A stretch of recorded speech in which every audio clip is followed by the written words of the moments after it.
deliberately dressed in black today. Dr. Death. Dr. Death.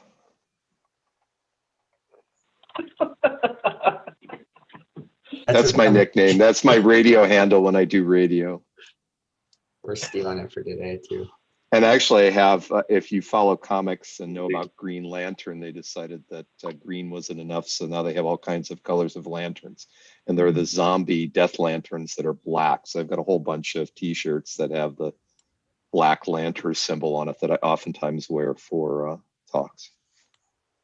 I have to do something to make this interesting. Otherwise people are totally freaked out. Okay. Well, the tree in the background is great. Thank you. Powdery mildew, an imported species from Europe. All right, everybody ready? I'm good to go. All right, Greg, you can start letting people in.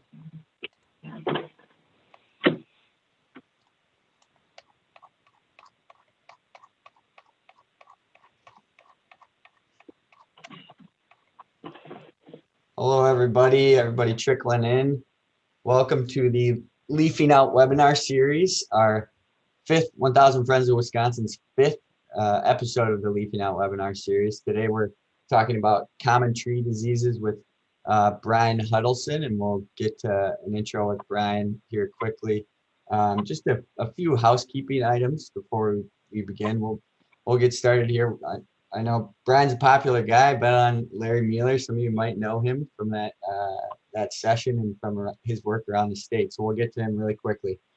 Just a few Zoom housekeeping items. So if you could stay muted and turn your video off, that would help with just the streaming, making sure we get Brian's presentation to everybody, and making sure everything comes through clearly.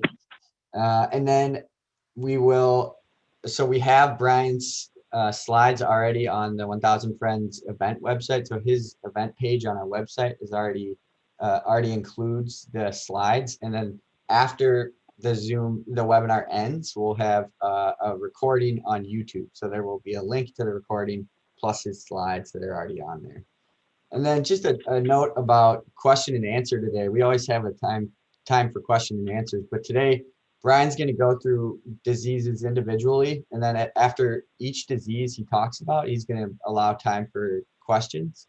So please post your questions throughout the webinar, even if they're not about, if they are about the specific species that we're talking about, or not species, disease we're talking about, that's great. But even if it's not, feel free to post your questions right away, and we'll get to those. And then I also just want to highlight our two partners, Dane County Tree Board, who worked with me on getting Brian Hudelson here today. So thank you to the Tree Board.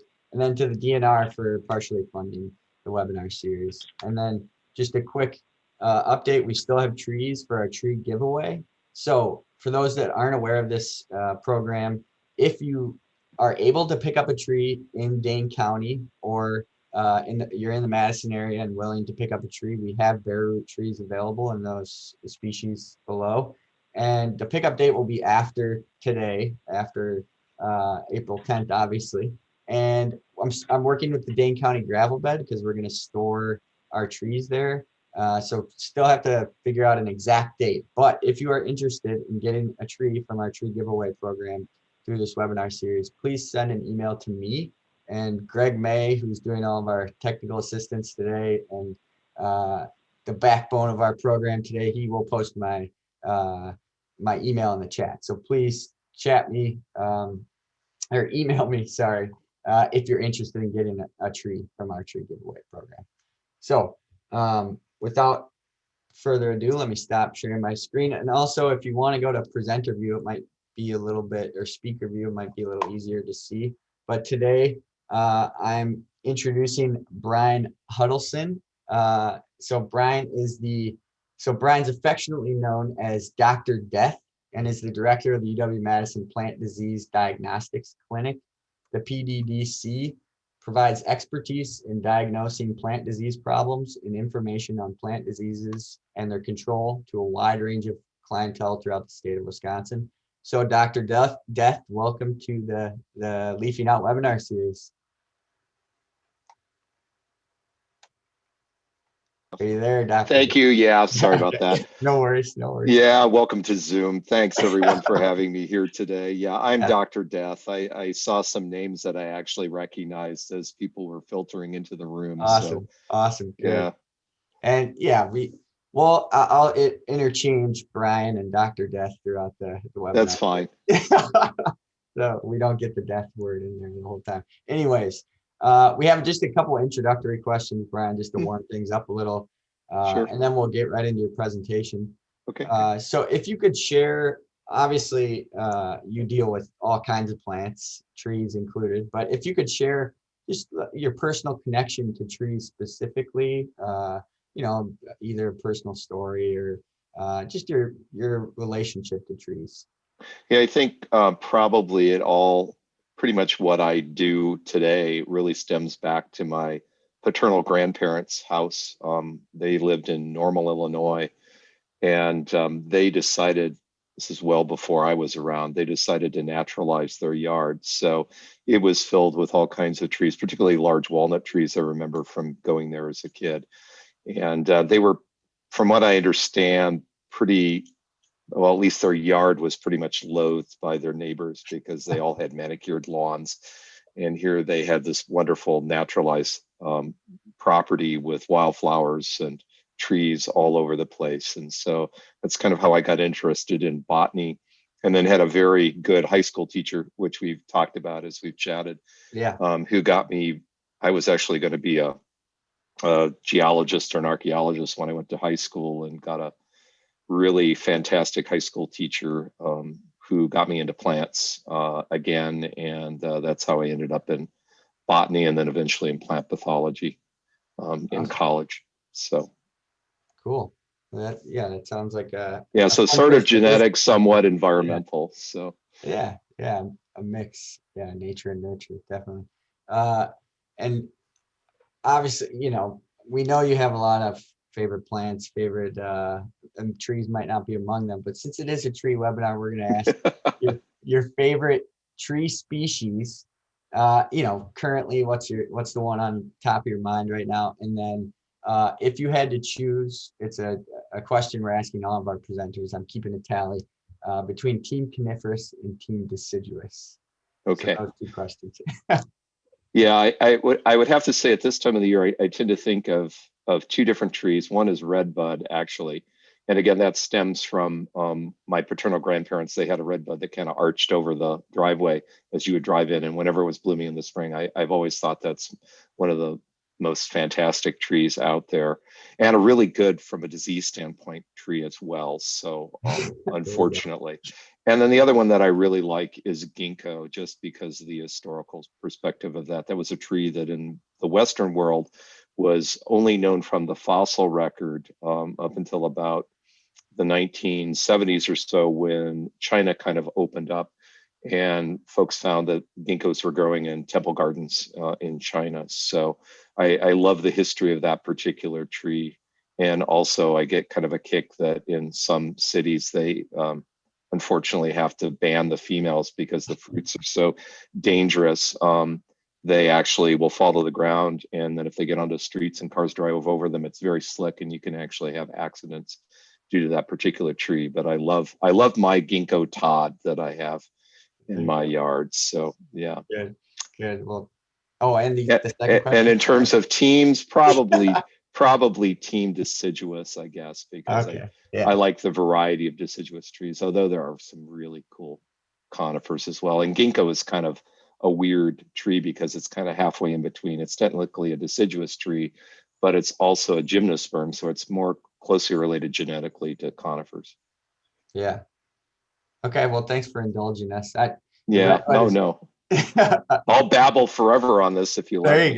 There you go. The redbud is one of my favorites too. I love the bloom in the spring, and it's got such smooth bark and those big leaves. It's a favorite of mine too.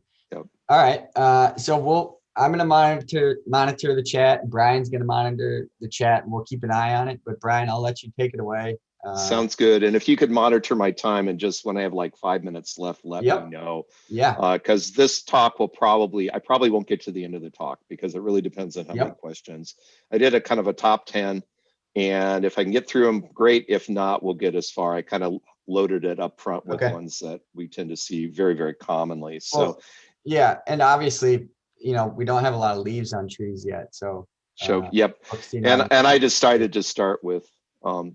diseases of conifers, quite frankly, because these are the ones that you're likely going to see at this time of the year as before things leaf out. And kind of the number one disease that I see in my clinic, and it's pretty much every year, is the first one I'm going to talk about. And this is a disease called Rhizosphaera needlecast. It is a fungal disease.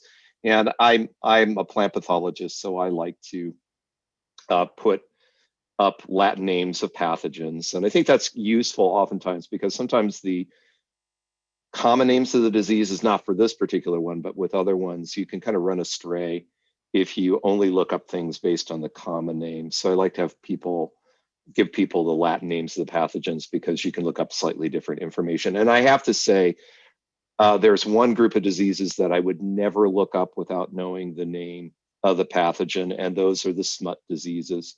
Because if you type in smut in your internet search engine and do a search on that, you're going to get to a lot of really, really bizarre websites that have nothing to do with plant diseases. So if you ever need to look up smut diseases, please call me and I'll look up the Latin name of the pathogen for you so you can do a proper search. But getting back to Rhizosphaera needlecast, again, the most common disease that I see on any type of plant.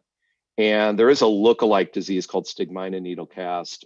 If you would happen to misdiagnose these two, it really doesn't matter because the management for the two diseases, quite frankly, is identical.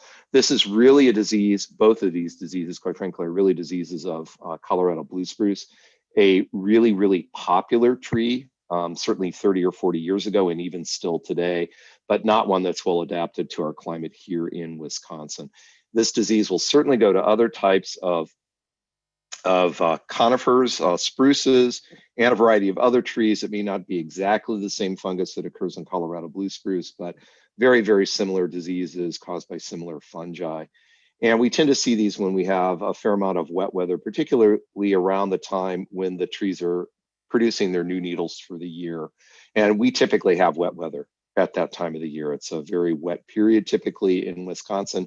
And so it provides really perfect environmental conditions for this disease to get established. And the fungus actually infects the new needles and then just kind of sits there. It really doesn't have much effect on the trees until those trees age or those needles age and end up farther back in the canopy.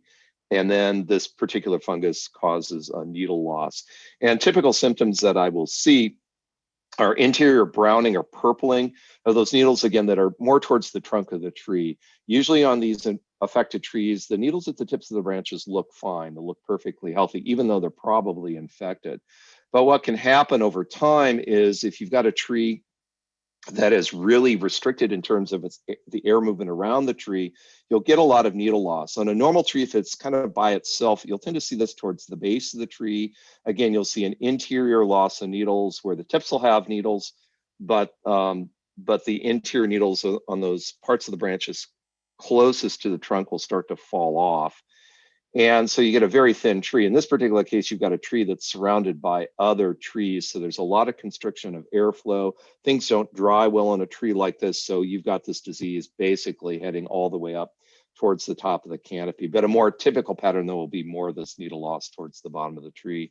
And what I do to diagnose the disease, you can take some of these discolored needles, put them in what's called a moist chamber. So just take some moistened paper toweling, wrap up the needles, stick it in a plastic bag or an old deli container, an old butter container, and let it sit there for about 24 to 48 hours. And this particular fungus produces these cool little spherical reproductive structures that pop up through the stomates. Those are those air exchange holes that are on the needles that allow the plant to take in gases that it needs for photosynthesis.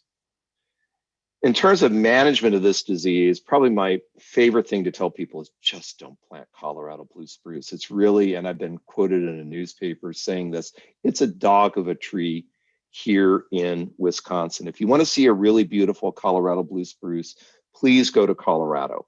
where they are native in the mountain ranges and at these higher elevations, the air tends to be drier, so they don't tend to get a lot of this disease.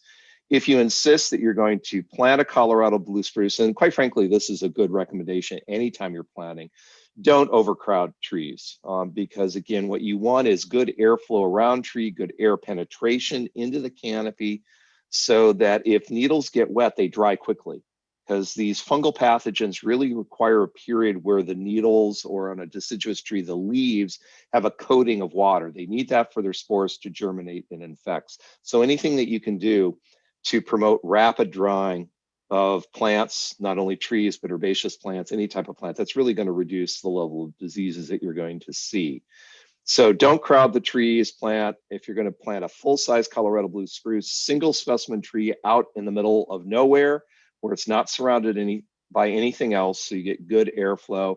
And then my other recommendation, quite frankly, is to consider planting a dwarf species of Colorado blue spruce, because again, you'll get better air penetration, more rapid drawing if you use a smaller size tree. I do, on the full-size tree, recommend thinning the branches, even though they are perfectly healthy looking. People hate me when I say this, because what they really want when they have a Colorado blue spruce out in the environment is they want an outdoor Christmas tree year-round. And if you do this thinning of the branches like I'm describing, you're going to end up having a tree that doesn't look like a Christmas tree. But quite frankly, if you don't do this thinning yourself to open up the canopy, promote drying, the Rhizosphaera needlecast will do it for you. And it will be much more random. And you'll end up with a tree that looks much uglier than if you do the pruning yourself. And I oftentimes tell folks that Rhizosphaera needlecast is not a lethal disease, but it will make your tree so ugly that you will wish it were dead. So it really is an aesthetic problem rather than a lethal problem on the tree. You also want to prevent any tree stress, so water stress, nutrient stress, that sort of thing, just because when trees go under stress, they tend to drop needles anyway, so that will accelerate the needle loss that you see with this particular disease. With water, about 1 inch of water per week for established trees, applied if you are limited in terms of where you can apply the water to the drip line. So that's the edge of where the branches extend. And I would use a soaker hose or a drip hose. Do not use a sprinkler. That will get needles wet. And again, that makes a great environment for fungi like this one to get a foothold. And then in terms of fertility issues, I really only recommend fertilizing trees if you have a soil test that indicates that they need to be fertilized. Most of the time, there are plenty of nutrients for most trees in the soil. So really, before you decide to fertilize, other than maybe with a little bit of nitrogen, I would send a soil sample to a certified soil testing lab to get a profile of what the nutrients look like in that soil, and then based on that test, fertilize accordingly. And then in terms of once the disease gets a foothold, you're going to end up with those lower branches in particular that eventually are not going to look particularly pretty. And that's the point where I recommend to folks to just prune those out to make the tree look a little neater, a little tidier, a little prettier. It won't get rid of the disease, but it certainly will give you a more attractive tree in your landscape. And then as a matter of course, it's not super critical with this particular disease, but in general, when you're pruning, I recommend decontaminating your pruning tools basically between every cut. I know most people probably won't do that, but if you can, between every cut, definitely between every tree. And if you're a professional, definitely between properties, because you can spread pathogens on pruning tools. Not particularly this fungus that we're talking about, this one is airborne, but there are other things that you could pick up while you're pruning that you don't want to move around. And the things I recommend for pruning are 70% alcohol. So that would be something like rubbing alcohol straight out of the container. Commercial disinfectant, something like Lysol or a similar sort of brand of spray disinfectant, as long as when you look at that active ingredient list, about 60 to 70% of the volume of that product is active ingredient. And then in a pinch, you can use 10% bleach. But if you use bleach, you need to make sure after you're done pruning that you really rinse the tools and oil them, because bleach is corrosive and it will induce your metal tools to rust. So you have to be careful when you use that. There are fungicides for control of this disease. Quite frankly, I don't recommend them to most growers or homeowners, because I think, quite frankly, it's too much work. You're not going to be able to do it properly. And if you don't do it properly, you're still going to get the disease. So you're not going to get the effect that you want.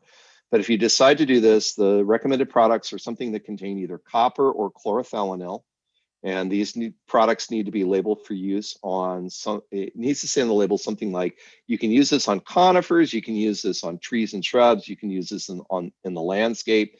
And then I'll talk a little bit more about alternating active ingredients a little bit later on. It's always a good idea to do that. It's not totally necessary with these two particular active ingredients. The real reason we want to alternate active ingredients is to prevent resistance development. If you overuse certain products too much, you'll select for variants of pathogens that are no longer controlled by that active ingredient.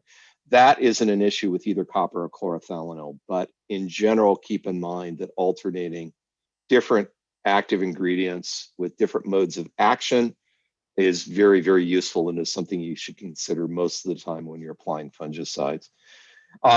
You start these applications at bud break, and then every 3 to 4 weeks when we have favorable weather. So if we have a wet summer, you're going to be applying these products all summer. And again, most people, one, aren't going to be able to keep up with that schedule. Two, if you've got a really large tree, you're not going to be able to get good uniform coverage, which is what you need to get good control. And so as a homeowner, you're left with the alternative of having someone come in who's a professional to do the applications, and that gets relatively expensive. So my recommendation is kind of let this disease take its course, enjoy this Colorado blue spruce while you can, and then think about replacing it with some other tree once it's no longer aesthetically pleasing and you decide to remove it. With that, any questions on Rhizosphaera needlecast? Does it look like there's anything in the chat at this point?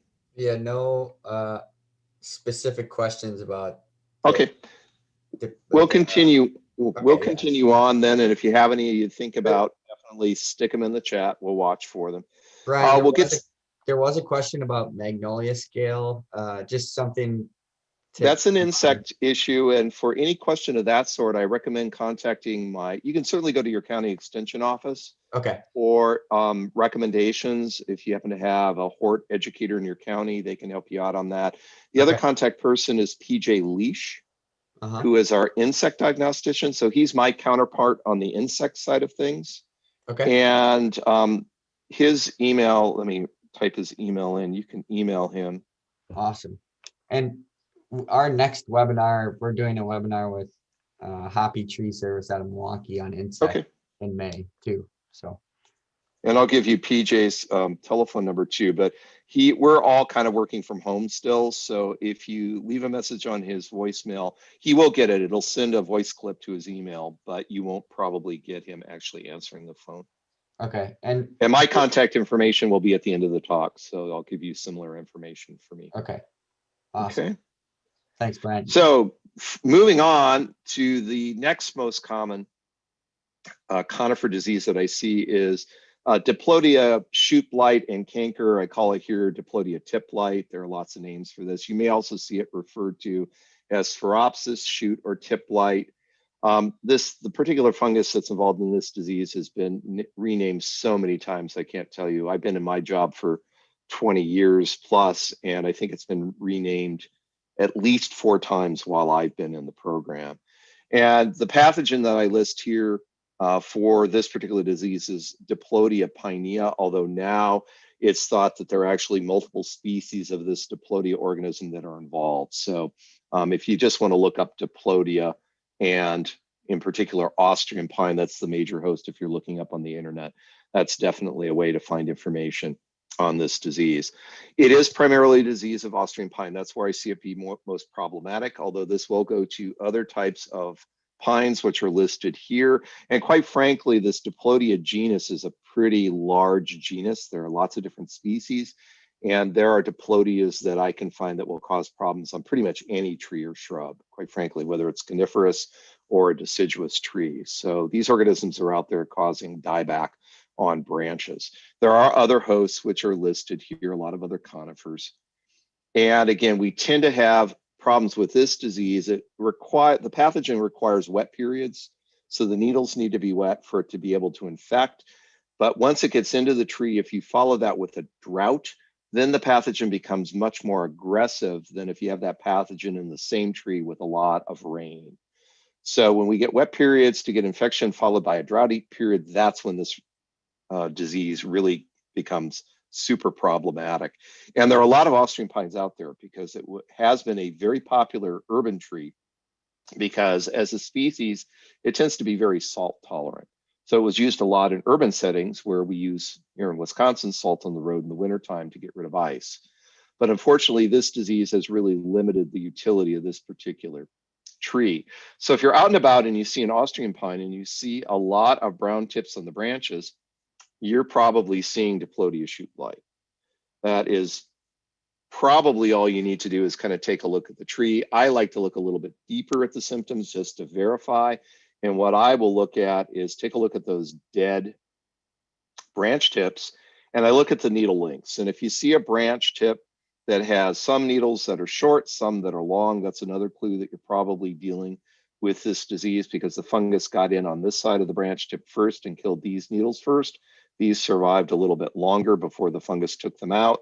The other thing that I always look for are dried masses of sap in that branch tip. And that's another typical thing that we see with Diplodia. It tends to induce the branches to ooze a lot of sap, and that will harden. And it not only can be in the tip of the branch, but sometimes you get infections farther back on the branch, and then you'll see big masses of sap back towards the trunk as well. And then what I look for, I pull out those little dead needles, and there's a little needle sheath at the bottom where they're collected together. Pull that sheath off, and then look for what a colleague of mine calls the Hershey's Kisses of Death, because that's kind of what they look like. These are reproductive structures of the Diplodia fungus, look like little tiny brown Hershey's Kisses, and they're filled with relatively large brown spores. I love this fungus. It's an easy one to ID under the microscope. And not only will these fruiting bodies form on needles, they also form in the back sides of the scales. Every place where you see a crack here is where one of these fruiting bodies is trying to pop out of the surface of the plant. And if you take a pine cone like this and just kind of suspend it in a glass of water, the spores will start to stream out, and you'll get a little layer of spores on the bottom of the glass. And again, they're really big. Most of the time when I'm looking at spores, they're teeny tiny little colorless spores, which I really hate because they all look alike. But these are really big and brown and very distinctive. So it's an easy disease to diagnose. Best management for Diplodia tip blight: don't plant Austrian pine. Again, avoid the susceptible host and plant something else. And for any of you who are interested, I do have a list of suggested conifers. It was put together by Laura Joel, who is our woody ornamental specialist here at the UW. She and I did kind of a tag team set of talks where I talked about conifer diseases. She talked about alternatives to these bad conifers that are out there. This was about probably 4 years ago. I still have that list, and you are welcome, if you're interested in getting that list, to email me. And again, I'll give you my email at the end of the talk, and I can just send that to you. Definitely, if you get this disease, which you probably will if you have an Austrian pine, you need to make sure you reduce stress in the tree, particularly water stress. So that means getting out there and watering the tree, again, with a soaker or drip hose at the drip line. And do that whenever we get into a dry period where we're not getting about 1 inch of water per week.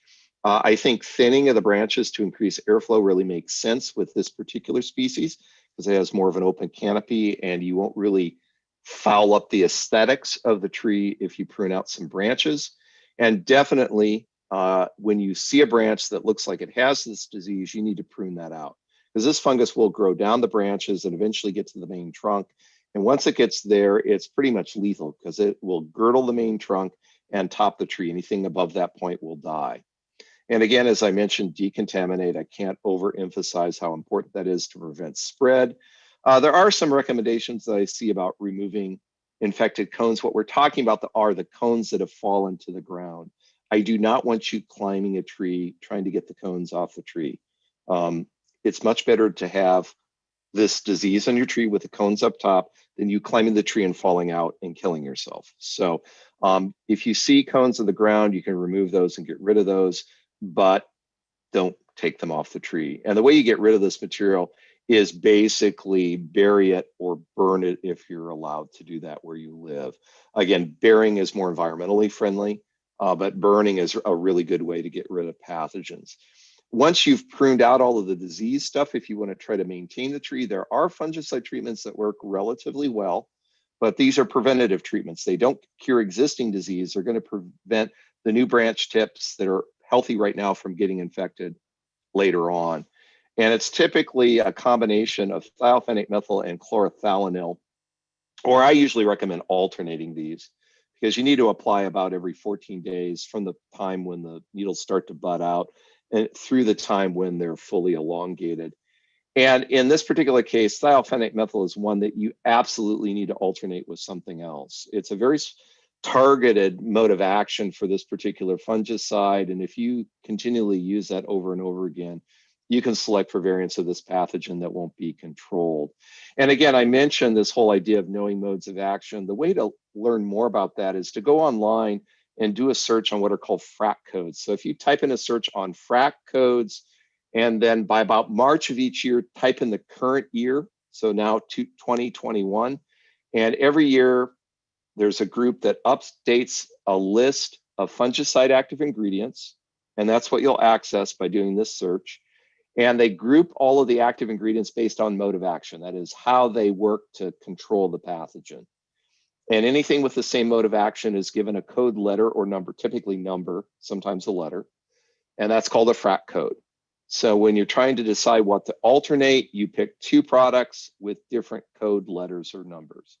Again, chlorothalonil, you really don't need to alternate with anything else because it's what's called a multi-site mode of action fungicide. So when it attacks a pathogen, it's attacking several different parts of the pathogen's biology, not just one part of its biology. So the likelihood of a product like chlorothalonil selecting for resistant variants is pretty much zero. But again, this is a lot of work to do these fungicide treatments because these have to be done every year. So my recommendation is if you've got an Austrian pine, enjoy it while it looks good. And then once it starts to look ugly, remove it and replace it with something else. Questions? Well, first of all, it sounds like you have a pretty fun lab to work in. I'm just imagining somebody calling you over and saying, "Hey, doesn't this look like a Hershey's Kiss?" Oh yeah, I make a lot of food references and a Yeah. lot of pop references when I do give talks and when I teach because my topic area is not very sexy, quite frankly. And it can be kind of scary too.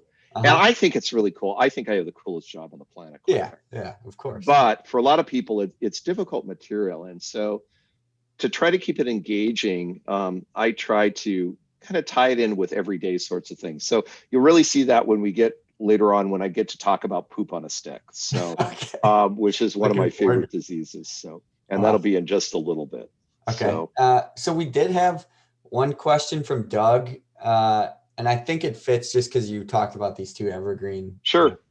So he said, I've seen mature spruces where the main leader has died off. What is your assessment of this? And then also I've seen random branch dieback on various age spruce trees surrounded by healthy needles. Any idea? Yeah. If you've got, I remember you had emailed me this. If you've got the top portion of the tree where the leader is dying back, I would check at the interface between where you see that dead part of the top of the tree and the live tissue to see whether there's insect activity.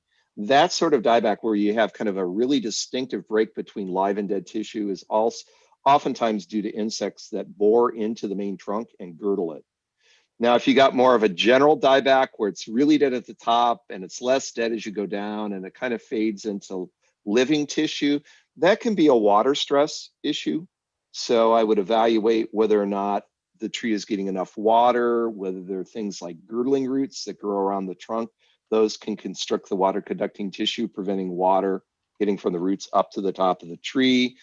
There can be other things that will constrict water flow from the roots to the upper portions of the tree that can include root rots. With those sorts of kind of fading patterns between live and dead, I really need to see photos. I probably need to see tissue in the clinic to diagnose something like this. Now, if it's random branches that are kind of dying back, there are some canker diseases that occur on spruce trees. One is called Cytospora canker, Cytospora. And we do have a fact sheet on that on my website. I'll direct you where to find those at the end of the talk. And there are a lot of other canker fungi. So Diplodia is technically, that we just talked about, is technically a canker fungus. That could be causing that sort of dieback as well. But usually those are kind of localized infections by usually fungal on an individual branch. And you just manage those by pruning out the branch. And then of course, decontaminating your tools. Okay. And if, I believe Doug is on the webinar, but if he's got more questions or needs more Yep, just email me. Yep. Okay. And then, oh, go ahead. Yeah, I see a question here. I have an older Austrian that does not appear to have the brown tips, but die off near the trunk with massive flows of sap. Is that something else?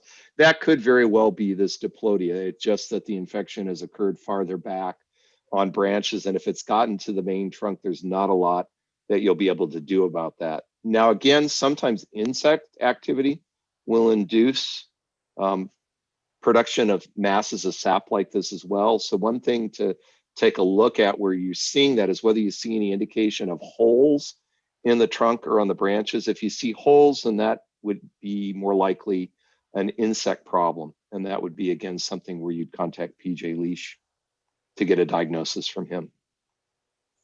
Awesome. We have some other in the chamber, but we'll wait on those, let you keep going. Okay, sounds good.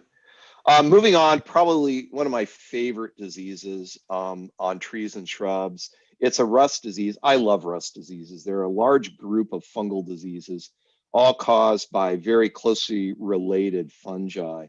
And the big one that we tend to see on evergreens, and actually this is a transition between conifers and deciduous trees, are the Gymnosporangium rusts. And we have three major Gymnosporangium rusts that we see in Wisconsin. We have what's called cedar apple rust, cedar hawthorn rust, and cedar quince rust, all caused by different species of this Gymnosporangium organism.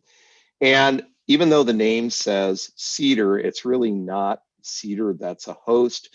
Gymnosporangium rusts are what are called alternating rusts. So they require two radically different plants in order to complete their life cycle. And if you don't have both hosts close to one another, you won't see these diseases.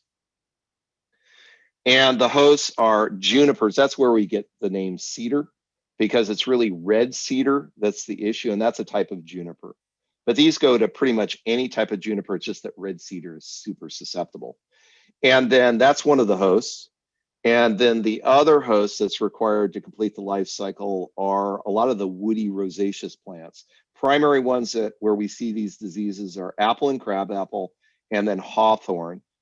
And we do see it on quince, pear, and serviceberry, and some other woody rosaceous hosts. But quite frankly, where I normally see these diseases are on apple, crabapple, and hawthorn.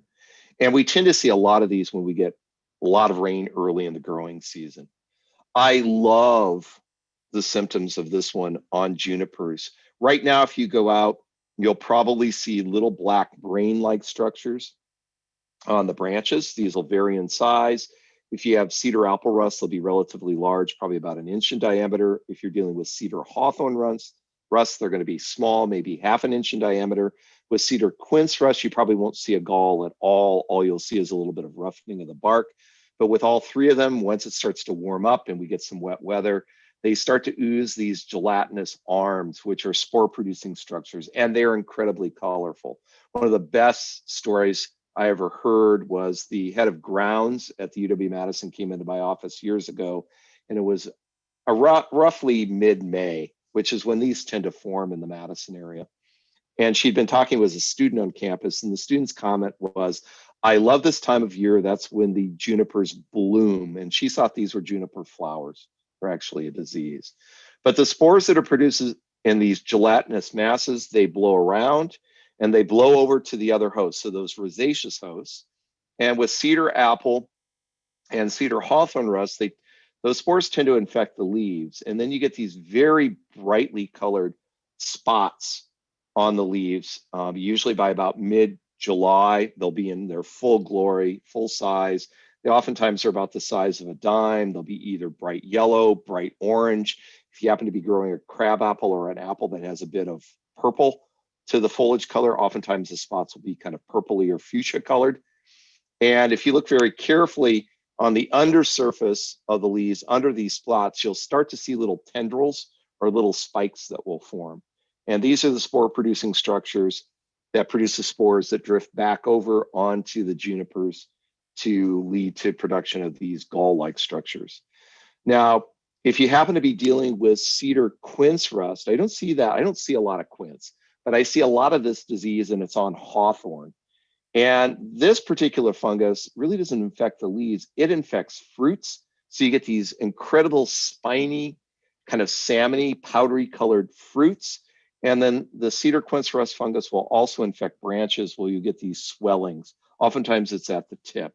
But even these swollen areas will start to produce little spikes, and all those little spikes again will produce spores that drift back over onto the junipers. If you really want to control this disease well, what you do is you only grow one of the hosts. So decide whether you're a connoisseur of junipers, decide whether you're a connoisseur of woody rosaceous plants, and only grow one of them close to each other. And what do I mean by close? Well, farther is better. From what I've read in the literature, if you can get the plants about 300 feet apart, you'll basically eliminate this disease. Now, that's very difficult in urban settings, but in some rural settings, you could probably do that. If you decide that you absolutely have to have junipers and these woody rosaceous hosts close to one another, then you need to select a resistant cultivar or variety. And usually my recommendation is to use Chinese juniper, Juniperus chinensis. They tend to be relatively resistant to these particular diseases. Now, resistant doesn't mean immune. They will still get the disease or these diseases, but they will get a much lower level of these diseases than more susceptible varieties. And if you want to look up other varieties that you potentially could use, I recommend trying to find this particular publication online called Juniper Diseases. It's only available that I've been able to find on an Iowa State University website. You can try to type in this URL, but if you just type in Iowa State University Juniper Diseases, this will pop up. And in the back of this publication, there are a whole series of tables. Along the column, left column, are listed different species of junipers and different varieties. Across the top are listed different diseases, including these Gymnosporangium Rusts. And then there's information where available on which varieties are resistant to which diseases. Very useful publication. If you're looking for fruit cultivars, so say apples that are resistant to these diseases, my recommendation would be to look up these particular publications at the UW Learning Store. That's our publications unit. And there's a fruit cultivar selection bulletin for both northern and southern Wisconsin. So other things you can consider is remove galls. If you've got junipers where you can see obvious symptoms, prune those out down about 4 to 6 inches to remove the gall and part of the branch.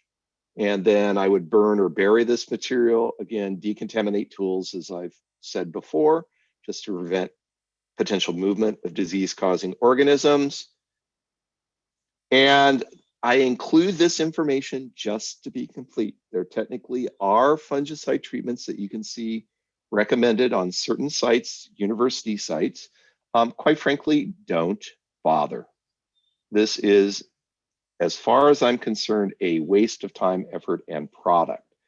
For all practical purposes, Gymnosporangium rusts are pretty much cosmetic diseases.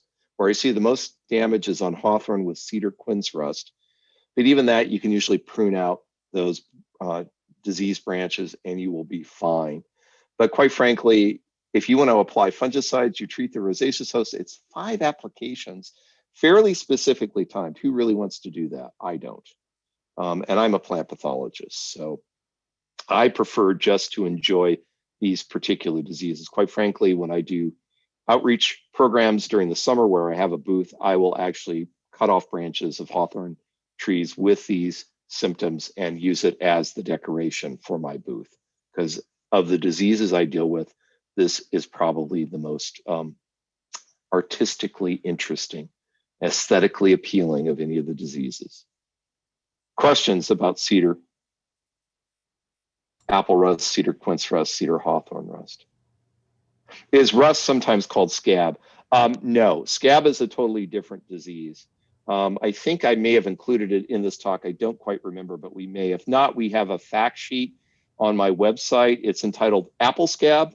There's both an apple scab and a pear scab, but they're very closely related diseases. And again, I'll show you how to find fact sheets. I have fact sheets on pretty much all of the diseases that I'm talking about today. Awesome. We have one other question. We'll wait till the end. Okay. But otherwise, I think, yeah, you can just keep on moving. Okay.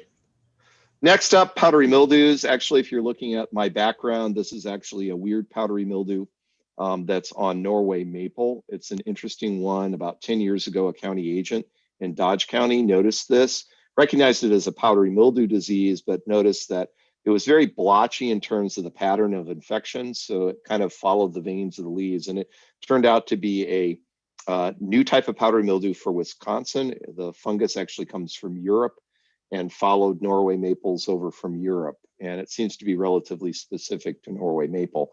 But it's only one, this fungus is really only one of a huge number of very closely related fungi that can cause powdery mildews on a wide range of plants. Quite frankly, you can find powdery mildews pretty much on any plant, except conifers. We don't seem to see this group of fungi causing problems on anything that's kind of an evergreen, that's a gymnosperm. And for some reason, they just don't seem to have adapted to cause disease on those particular hosts. And we tend to see a lot of these diseases. I've talked before about how it's important for fungal diseases that you need to have the leaves or needles wet. Not with these particular fungi. They're kind of an anomaly because the powdery mildew fungi like really dry leaf surfaces, but they want the humidity really high. So we tend to see a lot of powdery mildews start to pop up around mid-season in Wisconsin, because early in the season, we tend to get a lot of spring rains that tends to keep the leaves wet, which these fungi don't like. But then as we get into midsummer, it dries out. So the leaves dry, but we get our normal muggy Wisconsin weather, and then the powdery mildews really take off. Typical symptoms for powdery mildew are oftentimes a relatively uniform coating of this white powdery material on the upper and lower surface of the leaves. If you want to find this disease easily, go and look at lilac shrubs. They're kind of the poster child amongst woody ornamentals for getting powdery mildew. And it's totally cosmetic on lilacs. It's pretty much cosmetic on most hosts, other than on 9-bark. We see a lot on rose. It might cause a little bit of defoliation on rose, but usually not. But where I see probably the most severe powdery mildew issues are on 9-bark, particularly the red foliaged varieties like Diablo. I don't recommend that particular variety because the powdery mildew can get so severe that it will actually cause the branch tips to die back. And the first time I ever saw this, it looked like somebody had taken a torch to the tip of the branch, and I was like, there was no white there. So I was like, what the heck is this particular disease? And when I put it under the microscope, all the black that I was seeing were all the little fungal fruiting bodies produced by this powdery mildew fungus. It was in a solid layer all over the surface of this dead branch tip. And so if you watch for powdery mildews, you will see it on Diablo 9-bark pretty commonly. And then, as I mentioned, we did have this interesting introduced powdery mildew on Norway maple several years ago. And in terms of management, quite frankly, good fall cleanup is a great way to manage this disease. Powdery mildew fungi tend to survive in old leaf litter. So if you gather that up, again, you can burn it. Again, not very environmentally friendly, but it's a great way to get rid of pathogens. You can deep bury. By what I mean by deep bury is basically get that leaf material under the soil so it's got a solid layer of soil over the leaves so none of the leaves are exposed to the air. Or if you're a really good hot composter, you can hot compost materials with powdery mildew, and that'll work quite well to get rid of these fungi. Now, if you do what I do, which is I have what I call my pile of stuff in the back corner of the yard where I just throw things, that is not a compost pile. That is what I call an inoculum generating pile of stuff that will produce lots and lots of spores that will reinfect your plants next year. Now, that's okay for me because I like plant diseases and I like to see them in my yard, but for normal sane gardeners, that's not what you want to do. If you're doing hot composting, you need to have the right composition of the pile. You need to get the temperature up to about 140 degrees Fahrenheit, and you need to routinely turn that pile to make sure all that leaf litter in there is decaying rapidly. And it's a combination of that decay of the leaf tissue and the high temperature that will kill off organisms like powdery mildew fungi. Other things you want to do are reduce humidity. And that means when you're establishing a new landscape, make sure you don't pack things close together. You want a lot of space between the plants because that will increase airflow, which tends to reduce humidity around leaf surfaces. Or on established plants, you thin the canopy. So if you've got herbaceous plants, which also get powdery mildews, you thin them. On trees and shrubs, you tend to prune out branches to increase air penetration and airflow that will remove humid air that develops within the canopy. And then you can find resistant varieties or cultivars on occasion. This tends to be more common with herbaceous plants, but as I mentioned, for something like 9-bark, I don't recommend Diablo, quite frankly. I recommend other varieties. In particular, go for the green foliage varieties. They really don't just seem to have really severe problems with powdery mildews. If you're absolutely desperate, again, most of the time, powdery mildews are cosmetic problems. So I don't think fungicide applications are needed, but there are materials that are available. There are a variety of synthetic products on the market. Again, you're going to want to alternate these, at least 2 of these active ingredients if you're going to go with these products.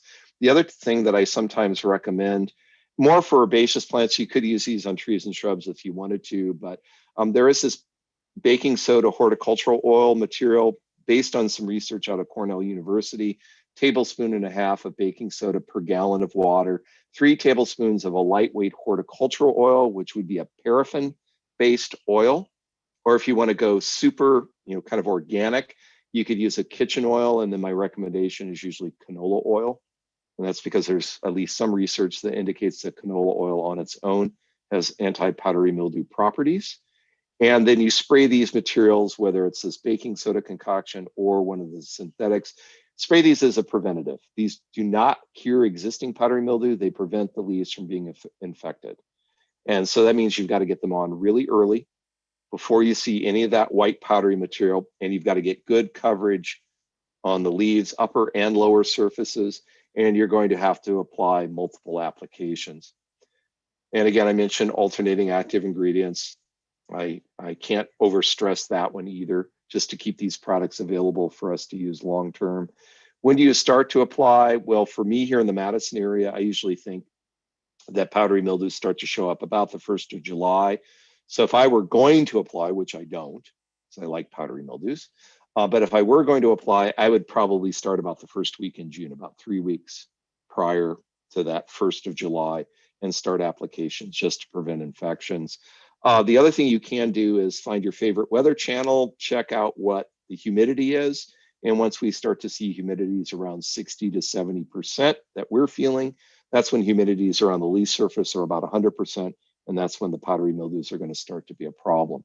Downside to doing any of these applications, you have to apply every 7 to 14 days. I would only use applications of this sort on really special plants that for some reason you're worried about that the powdery mildew might cause severe problems, or they have some sentimental value where you want to make sure that they survive. But in general, again, powdery mildews are cosmetic. Okay, any questions? There was one, just a heads up, we have about 8 minutes till 1 o'clock. So Okay, sounds good. We'll get to tar spot. Yeah, the pagoda dogwood question, that's a disease called golden canker. If you see yellow branches, we have a fact sheet on that. Awesome. Let's move on to tar spot, because this is one that drives people crazy.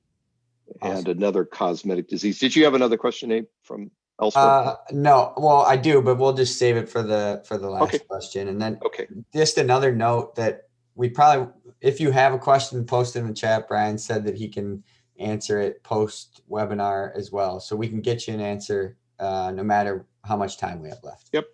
Sounds good. Tar spot is a disease that's been around forever and ever.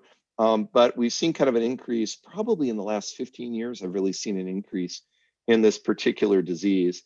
And it's interesting because there are several species of this Rhizosphaera organism that can cause tar spot. And it really depends on whether you have and it's primarily a maple disease, although there are some other hosts. Really depends upon whether your maple is native or not, which species you get. If you have a native maple like silver maple or red maple, you tend to see Rhizosphaera americanum. If you've got a Norway maple or some of the other European maples, you tend to get a different organism called Rhizosphaera acerinum. We tend to see this when we get a lot of cool wet weather early in the growing season. And the symptoms are very distinctive. This is a disease you can oftentimes diagnose by eye. If you're looking at silver maple with the native species of the fungus, you tend to get these very, very large and very, very solid and raised tarry looking spots in the leaves, where if you look at the center of the spot, it looks as though there's a thumbprint there. So there are ridges. And very distinctive. If you're dealing with a European variety that tends to attack Norway maple, you get roundish spots, but it's really a whole series of small, tiny tar spots. They're all clustered together that may or may not eventually merge into a larger unified spot. But they are relatively distinctive. You can tell the two apart. This is primarily a cosmetic disease. People get super freaked out by this. But quite frankly, this is a do not panic disease. Totally cosmetic. Best thing to do is good fall cleanup, like we talked about with powdery mildews, so burn, bury, or hot compost. And if you're absolutely desperate, you can use fungicides. But again, I would target those towards really small trees that aren't fully established, that you just want to make sure they don't get super stressed from this disease. Although quite frankly, tar spot rarely causes leaf loss. It's just a cosmetic problem.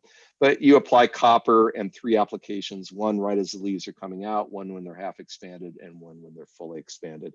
Usually once the trees are fully expanded, they toughen up to the point where this fungus, one, won't infect. And also this particular fungus only produces spores once a year.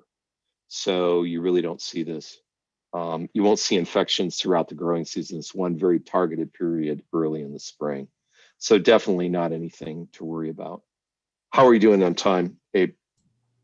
Good, about 4 minutes. Okay, we'll get through scab, which is a disease that somebody had asked about. This is probably the primary leaf disease on apples and pears and also crab apples. And there are 2 different species of Venturi. Again, this is another fungus. Most pathogens are fungal. And we see this mostly on apple, crab apple, and pear. But things like mountain ash will also get the disease. A lot of the rosaceous woody plants can get some variation on this disease, but these are probably the major species where I see this being a problem. And the sort of weather that we had, at least in the Madison area last weekend, was like just perfect for apple scab to develop. My crab apples were just starting to leaf out, and we had cool, rainy weather. And that's when, if you've got leaves left over from last year that had apple scab, that's when the fungus is producing spores that are being popped off the surface of that leaf to reinfect those new leaves that are coming out. And what you'll start off with are small round spots on the leaves. And these eventually will produce more spores that will reinfect the leaves. You'll get to the point where the leaves will have kind of almost a grayish coating on the surface. It won't be a totally uniform coating, but you will sometimes be able to see it. Sometimes you'll get leaf growth distortions if a lot of infections occur before the leaves are fully expanded. But the really bad thing that this disease does is it causes defoliation. The leaves will eventually get so many infections that the trees just kind of say, I can't use these leaves anymore, and they drop them off. And for commercial apple production, this is a really important disease because people tend not to want to buy apples that look like this, which have a lot of scab infections. And so there are actually a lot of fungicides used in commercial apple production because of this disease. Best thing to do for management is, if you're going to plant a crab apple or an apple, is make sure you have a resistant variety. And several publications here, we talked about these fruit cultivar publications before. There's also a fact sheet in our University of Wisconsin Garden Facts fact sheet series that talks about particular crabapple varieties that you can use. It's a little bit dated at this point, but it still has some pretty good information. And then do good fall cleanup, as we've talked about before. That won't totally take care of this disease though, because you don't need very many leaves that you've missed in the landscape for this to still be a real big problem the following growing season. You do want to thin the trees routinely, kind of maintenance pruning to open the canopy, allow better airflow, which will promote rapid drying of leaves when they get wet. If you can keep the leaves dry, this fungus won't infect. And then quite frankly, if you don't have if you're not using a resistant variety and it super bothers you that your tree defoliates by mid-season every year, you're really, the only option for you is fungicide applications. So usually I go through a stepwise kind of process of talking to people about this. First question is, how bothered are you by the trees losing leaves every year? If someone says, I don't mind, I just say, leave it, don't worry about it. The trees will continue to flower, they'll do okay. You're just gonna have a bare tree mid-July. And then next question is, so if you want the tree to look nice, do you happen to be emotionally attached to the current tree that you have that defoliates? If not, then remove that tree, buy a newer variety that has resistance. If you're really attached to the tree that defoliates, really your only option is fungicides, and it's really tough to do this. Active ingredients are listed here. I would recommend alternating at least 2 of most of the products on this list. You also have to make sure when you're selecting a product, you may find the right active ingredient, but if you're trying to apply it to edible apples, the product that you're buying may not be labeled for use on edible apples, may only be labeled for use on crab apples. So be aware of that. You need to make sure it's got the right active ingredient and it's labeled for the right type of tree. And then what's really tough is how many times you have to apply. You start at bud break and it's every 7 to 14 days thereafter, as long as we have wet weather. And again, that could be an entire growing season if we have a really wet summer. So it's a tough thing to do. I really recommend going for resistant varieties if at all possible. And unfortunately, I think we're out of time. We just got to poop on a stick, which is this next one. But I'll show you the picture why I call it poop on a stick. There you go. There you go. We do have a fact sheet on all of these diseases that we talked about. Somebody asked me about pagoda dogwood with gold branches, yellow branches. This is golden canker, which is a very common disease. And we'll go down to the last slide. And this is my contact information. You are welcome to contact me at any time. Phone number, you won't get me on the phone. You'll have to leave a voicemail message. I'm pretty much working from home unless I'm processing samples in the clinic. Email is here. You're welcome to email me. If you want to submit me photos, we do charge for that now. It's $20 to process digital photos to try to give you a diagnosis. There is a web form that's linked on the main page of my clinic website if you want to do that. And this is my clinic website, tons of information there, fact sheets in the fact sheet section on all of the diseases that are in this talk. And also I do things like monthly web articles. I do a weekly summary of the diseases I've seen in the clinic called the Wisconsin Disease Almanac. That's linked off of the main page as well. So just explore that. If you want to know when I put up new content on my website, you can follow me on Facebook or Twitter. Or if you don't like social media, and I can understand why, I'm not a big fan myself. I do it because I feel I have to. You can subscribe to my listserv. Just email me and I'll put you on the listserv. And then I email out announcements when new content is available. Sounds good. Yeah, so we're a little over, but we do have a question. My apologies. No, that's fine. I will babble forever on this topic if you let me. We still have plenty of people tuning in, so that's totally fine. The more the merrier. So we had a question from Ken, who's still on. He sent it before the webinar. And basically, he said he's from Chicago and now lives in a small urban lot near Beloit College.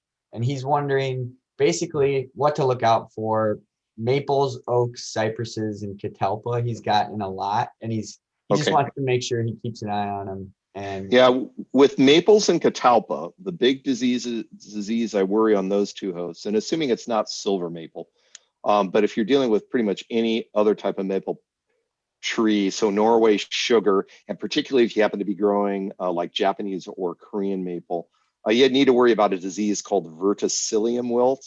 And let me type that in. And we have a fact sheet We actually have 2 fact sheets on this disease, one tailored towards trees and shrubs and one tailored towards vegetable crops, because the fungus involved here, there's several species and very wide host range. And this is what's called the vascular wilt disease. And the fungus infects through the roots, colonizes the water conducting tissue inside the tree and blocks it off. And that causes the trees to wilt and die. And the similar disease that you have to worry about on oaks, since you mentioned oak, is oak wilt. That particular fungus, though, is brought in initially by insects, particularly sap beetles. So that's why it's critical not to prune oaks during the growing season. In fact, quite frankly, it's too late right now to be pruning oaks. That pruning of oaks should be done in the winter time when it's cold and when insects aren't active. If for some reason you absolutely are desperate to prune an oak tree at this time of the year, you need to have a bucket of paint right next to you to paint over that wound on the tree right after you cut off the branch. Because there's research that shows that sap beetles, which are the insects that can move this oak wilt fungus around, they can visit a cut branch within 10 minutes after you making the cut. So you need to cover over those wounds immediately to prevent transmission of the oak wilt fungus. And then cypresses, we don't really have true cypress here, so I'm not quite sure what you're talking about with that particular tree. It could be something like white cedar or something like that. Don't see a lot of problems with that particular shrub unless you don't water them enough. They do brown out if they don't get enough water. And if you happen to have dogs around that and they pee on the shrubs, you will get black foliage, which is just urine damage. And that's probably the most common host where I see urine damage. And I love it when I get samples of that, because sometimes I can just open the box and I don't even have to look at the sample. And I know what the problem is because you can actually smell the urine. Yeah. Played a bad joke on a new technician in my program one time by having him do that.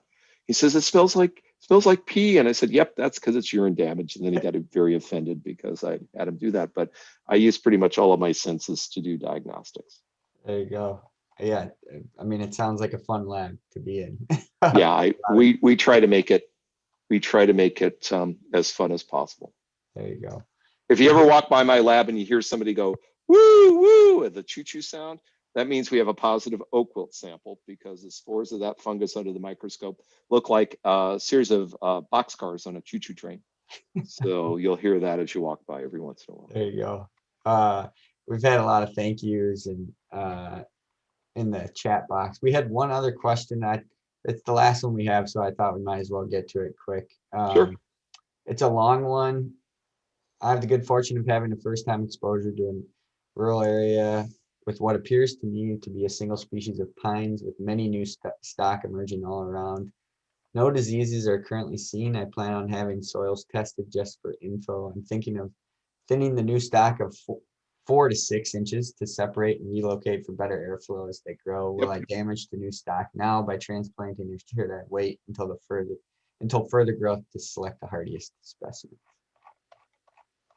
So what kind of trees? These are conifers? Pines. Yeah. Pine. Okay. And it's a rural area. What I would really suggest for something like that would be to contact your local DNR representative and talk to them about a land management plan. I think when you're dealing with rural areas where you're talking about more forested or woodlots, those sorts of things, I think they can provide a lot of specific information on exactly how to manage that particular property to have long-term success and reduce the possibility of disease and insect problems. So that would be my recommendation for that. I think you'll probably get the best advice if you do something like that. Okay. Awesome. Thanks, Brian. Well, thank You're you so welcome. much for presenting today and being here You're for quite questions welcome. and everything. Again, don't hesitate to contact Brian, and Yep. we'll have a recording up on the website and on our 1K Friends website, and the slides are there already. Yep. And if you have Cool. questions, reach out. Thanks, Brian, and thanks everybody for coming. We really appreciate it. There's an evaluation survey in the chat, and there is a registration link to our next webinar in May. Can I plug one more thing? Yeah, of course. Yeah, if you go to my website under outreach, there's an events calendar, and I give lots of talks, and many of them are open to the public. So for example, if you're free on the 29th in the evening, I'm doing a vegetable disease talk through Extension, Dunn, Eau Claire, and Chippewa counties. And if you go to my calendar, there's a registration link for that. So, and I'm doing one of those talks once a month throughout the year. Thank And you. I can imagine Sorry. those are pretty popular with everybody. Hopefully, yes. Yeah. So, all right. Very Take cool. care, everybody. Yep. And Thanks, everyone. thanks.